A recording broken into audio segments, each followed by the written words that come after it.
আপু 10 টাকার কাঁকড়া দেন আমাকে। ভাই 10 টাকা? জি আপু। প্রথম তো আমি এই টাকাটা চিনি না। আপু এটা ইন্ডিয়ান টাকা। ভাই আমি চিনি না, আমি আজকে ফার্স্ট দেখছি। এই টাকাটা আমার শখের টাকা, আমার গার্লফ্রেন্ড আমাকে গিফট করছিল।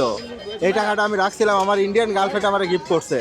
ভাইয়া এটা দিয়ে হবে না, 10 টাকার আপু কাঁকড়া হয় আপনার না। কাঁকড়া এমন মজার মজা, ওইটা খাওয়ার জন্য কিন্তু আমার গিফটের শেষ সম্বলটা সহ আপনাকে দিয়ে দিচ্ছি। ভাই এই 10 টাকা দিয়ে হবে না, আর আমি এই টাকা চিনিও না। আপু আমাকে যতটুক হয় এই টাকার দেন। যতটুকু আপনার কাঁকড়া খাওয়ার আমার নেশা লেগে গেছে আপু। ভাই শুধু এই এত মজা কেমনে হয়? এমন একটা পিস হবে। আপু নেন, আমাকে ওই একটা পিসি দেন। আপনার টাকা একটা ধরেন। পিসই দিব, আপনার লসও হবে এতে। আপনার টাকা ধরেন, ঠিক আছে দেন। আমাকে ওই একটা এই পিসি দেন। দেখেন। 10 টাকার আমি আপু এই পিস পেয়ে খুশি। আচ্ছা আমিও তাহলে খুশি। আপু এটা একটু আমাকে পার্সেল করে দেওয়া যাবে না? আর ভাই এটা কিভাবে পার্সেল করে দেওয়া যাবে? আমার গার্লফ্রেন্ড সহ খাইতাম। ভাই এটা হবে না।